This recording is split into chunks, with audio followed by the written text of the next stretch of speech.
Olá! Hoje nós vamos conversar um pouquinho sobre os efeitos da fotobioestimulação ou fotobiomodulação na regeneração tecidual.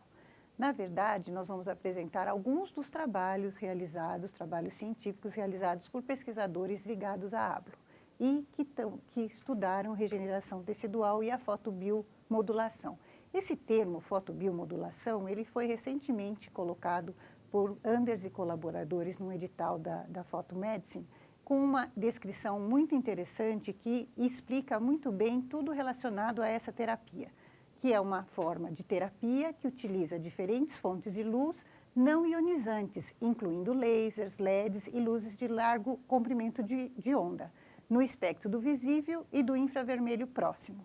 É um processo não térmico envolvendo cromóforos endógenos que levam a eventos fotofísicos e fotoquímicos em várias escalas biológicas. Esse processo resulta em efeitos terapêuticos benéficos, incluindo, mas não limitados, ao alívio da dor ou inflamação, imunomodulação e promoção de reparação de feridas e regeneração tecidual. E é nesse ponto que nós vamos conversar um pouquinho hoje do efeito dessa terapia, que também é conhecida com outros nomes, laser fototerapia, low level laser therapy em inglês. Enfim, nós vamos estudar um pouquinho os efeitos na regeneração tecidual da fototerapia. A fotobiomodulação, ela iniciou com os trabalhos de Endre Mestre, na época, em 1960, 1970, onde ele mostrou o efeito da irradiação a laser na cicatrização de feridas no dorso de ratos. E isso começou, então, com trabalhos bem simples, translacionais em animais, e hoje em dia esses trabalhos translacionais em animais mostraram, inclusive, que existe regeneração de tecidos, não só cicatrização.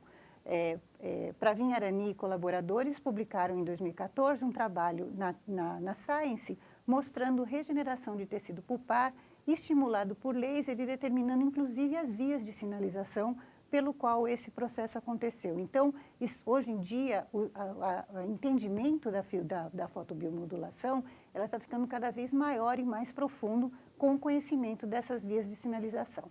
O nosso grupo começou a trabalhar, mais ou menos no final dos anos 1900, no início dos anos 2000, com culturas de células, onde nós pudemos começar a entender os efeitos da laser terapia de maneiras mais objetivas. Então, o primeiro trabalho, que foi publicado em 2001, ele determinou uma coisa muito importante, a forma de se estudar o efeito do laser nas culturas celulares, porque o laser ele vai ter só efeito quando as células estão em algum tipo de estresse oxidativo. E nesse trabalho nós mostramos que com a diminuição do soro fetal bovino nas culturas celulares, era possível então se usar a laser terapia ou a fotobioestimulação e observar esses resultados. E, mais recentemente, nós já estamos num nível de estudo um pouco mais profundo, onde nosso grupo já conseguiu também verificar qual é algumas das vias de sinalização pela qual a regeneração tecidual acontece. No caso aqui desse trabalho que eu estou mostrando para vocês, nós temos a análise da via de sinalização da mTOR, que é a que determina a migração celular epitelial no fechamento das feridas. Muito bem, entre esses dois trabalhos, onde a gente determinou qual seria a melhor maneira de se estudar a laser terapia nos cultivos celulares, até chegar aos trabalhos onde a gente já está trabalhando em entendimento de vias de sinalização, nós fizemos muito outros trabalhos, onde com cultivo celular pudemos mostrar que a fototerapia ou a fotobiomodulação é capaz de estimular, além da proliferação, também produção de fatores de crescimento em diversos tipos celulares. Nós trabalhamos com osteoblastos, trabalhamos com células epiteliais, mostrando que mesmo sob a ação de anti-inflamatórios ou mesmo sob a ação de diminuição do soro fetal bovino, há uma proliferação. Trabalhamos também com células-tronco da polpa dentária humana e também trabalhamos com células onde nós induzimos a liberação de fatores de crescimento e até de controle e biomodulação de citocinas inflamatórias. Na sinalização celular, esse trabalho mostrou que há uma promoção dessa via da sinalização, da mTOR, que ela é importante para a migração epitelial e na cicatrização de feridas. Observem essa imagem das células em cultura, que interessante. Nós temos aqui uma ferida feita na monocamada celular e em algumas das culturas nós usamos a fotobiomodulação com uma baixa densidade de energia ou com uma alta densidade de energia. E tempo a tempo observamos o fechamento dessa ferida. Observem que a ferida leva 48 horas para nem conseguir fechar totalmente no controle. No entanto, já nas primeiras 12, 24 horas, as feridas irradiadas já cicatrizaram. Esses estudos nós passamos, então, da parte de estudos in vitro com células em cultura, começamos a trabalhar também em estudos translacionais com ratos, onde nós fazíamos feridas nos ratos e observávamos como que essa cicatrização acontecia, tanto no cérebro do rato, como também em tecidos mais conhecidos dos dentistas, que são, por exemplo, a mucosa da língua. Esse é um dos trabalhos que nós fizemos, onde nós fazíamos essa lesão no cérebro do rato e depois nós acompanhávamos como que essa lesão se desenvolvia nesse tecido. Interessantemente, as lesões tratadas pelo laser sempre tinham inicialmente uma extensão, um tamanho menor. E isso nos levou a tentar entender o porquê e nós começamos a estudar então a viabilidade dessas células. E observamos, como vocês podem ver aqui nesse gráfico, que as células tratadas, as lesões tratadas com a fotobiomodulação apresentavam um número significativamente maior de células vivas em comparação com as células vivas do grupo controle. Então, nós mostramos com esse trabalho que o laser previne a morte celular. Então, quando nós aplicamos nos nossos pacientes, o que a gente está tentando fazer é resgatar as células que poderiam morrer no processo e que elas conseguem se manter viáveis por mais tempo. Na cicatrização da língua, por exemplo, observem que interessante, em 5 dias, a lesão irradiada tem um número significativo, um tamanho significativamente menor que a não irradiada ou aquela irradiada com altas densidades de energia. Então, a baixa densidade de energia, nesse caso, acelerou a cicatrização dessas feridas. Nessa parte, onde nós estudamos a histologia dessas lesões, observem que em 5 dias nós já temos uma lesão que o tamanho dela no grau de reepitelização já é praticamente como se já tivesse reptilizado totalmente, enquanto que o controle e as lesões irradiadas com uma energia maior não fecharam ainda. Então, essa terapia mostrou que houve uma reptilização muito mais rápida e organizada quando a gente usa a fotobiomodulação. E mais recentemente, nossos trabalhos estão voltados agora para a engenharia tecidual, que é a que vai transformar a nossa odontologia de hoje, que é simplesmente restauradora, numa odontologia regenerativa, onde nós vamos poder trocar tecidos que hoje nós substituímos com materiais aloplásticos ou sintéticos por tecido vivo. E para fazer a engenharia tecidual, há necessidade de fatores de crescimento, de células-tronco e de um arcabouço. Essas células, quando são colocadas nesse arcabouço e são colocadas no transplante para o tecido, elas têm que ser inoculadas, elas têm que migrar, elas têm que sobreviver e proliferar e também elas têm que diferenciar. Todas essas atividades, todas essas funções celulares, nós mostramos em cultura de células que o laser melhora. Então, o nosso grupo propõe que a fotobiomodulação passe a ser, então, um quarto elemento da engenharia tecidual. E, para isso, o primeiro trabalho que mostrou que isso pode ser possível foi o primeiro trabalho na literatura onde células-tronco da polpa dentária humana foram irradiadas com a terapia da fotobiomodulação. E nós mostramos, como vocês podem ver aqui nesse gráfico, que realmente células irradiadas tiveram uma taxa de crescimento significativamente maior do que as células não irradiadas, mostrando então que é factível que essa fotobiomodulação melhore, né, a engenharia tecidual. No entanto, nós temos que saber se essa melhora, né, dessa importância na melhoria na odontologia regenerativa, se isso realmente acontece com vários tipos celulares. Então, nós estamos trabalhando agora com células-tronco de polpa, não só de dentes decíduos, mas também de dentes permanentes, e realmente nós verificamos que mesmo com subnutrição, em determinado parâmetro, nós conseguimos que as células cresçam e alcancem um número e similar à de células crescidas nas melhores condições de cultivo.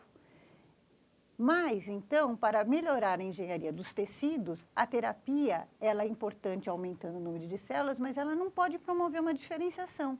E para observar se isso acontecia, nós estudamos o efeito dessa terapia na expressão de genes marcadores de células-tronco da polpa dentária.